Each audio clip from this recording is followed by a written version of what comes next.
Reggie Bush here on the Rich Eisen Show. Le'Veon Bell and the Gase offense. Yeah. I mean, I'm trying to make heads or tails of what this is going to look like. And also, if the report that they've now seemingly swept under the rug, that he didn't, the coach, think that Bell deserved the money that he got. Yeah. How do you think this is going to work out this fall, Reggie Bush? Get your popcorn ready. I think it's going to be interesting because for a lot of different reasons. I said this on NFL Network. You know, you can go back to the film, when months ago, when I was still there doing Total Access, I said this is going to be a very interesting year for the New York Jets for a lot of different reasons.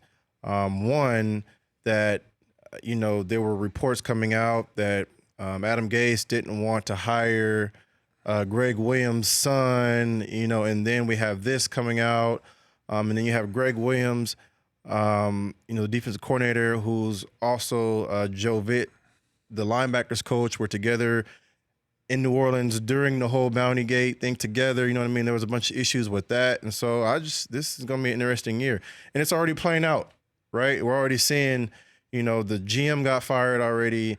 And it's just like, what are the Jets doing? These last couple of years, it just feels like there hasn't been a lot of direction from that organization. And so I was happy for Le'Veon Bell when he got another opportunity to play because I was a little worried, because yes, he is a great player, but people aren't paying running backs like that anymore, and he is a rare specimen.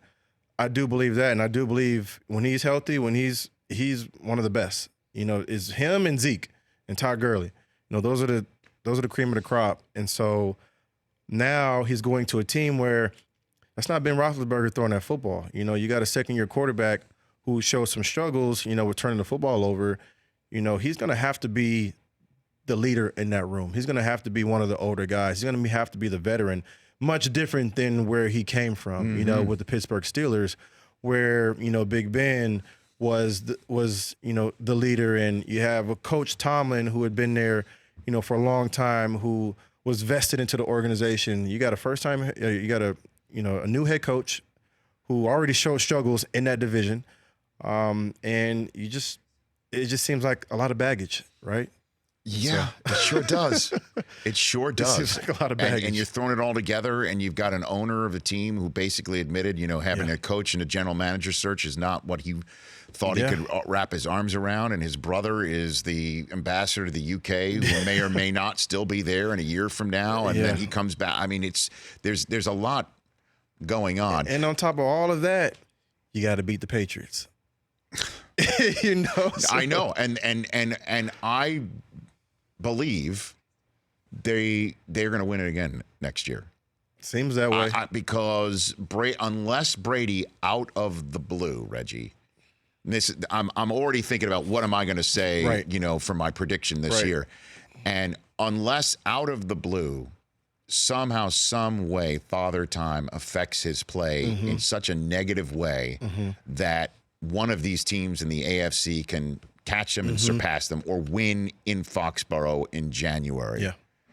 I don't see how they lose again. I don't see how they lose again either. I mean, I mean, that's even with Gronk on. I mean, because Ben Watson, he's going to come back at some point, and I think that he'll be more than serviceable. Yeah, it feels like that division has been like the path of least resistance for a long time, And even when maybe when Rex was there, that's when it was more competitive, right? But since Rex has left that team, it just seems like that's been the path of least resistance for the Patriots. That division, like they've easily won that division. And at some point, they're gonna face Kansas City, or we'll see what the Steelers look like. You never know what the Colts might be able to do. Take a step Cleveland Browns looking really strong on paper. I know that. But you think when rubber meets road that they are going to be a team, Baker Mayfield can show up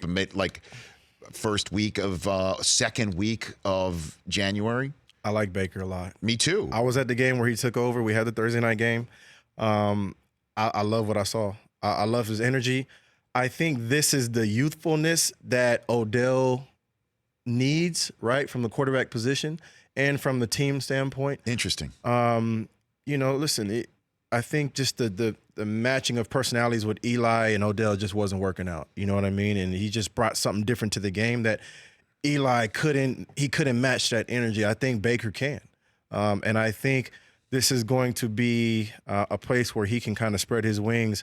When I saw Odell, I ran into him, and we text every now and then. I said, you have an opportunity to kind of do what we did in New Orleans. You have an opportunity to be and to really take a franchise from nothing to now to being a respected franchise and organization, because for the longest, Cleveland has not been respected. When I got to New Orleans, they were the Aints, right? People would go to the games with trash bags on their heads. Not saying it was just me, but we had an opportunity to change that. And now when you think about the Saints, you don't think about the Aints anymore. No, of course you not. think about, a real contender. And I think Odell and that team with those young pieces, they have an ability to do that same thing. For more of The Rich Eisen Show, tune to Audience Channel 239 on DirecTV for free on BR Live or download the Rich Eisen Show app.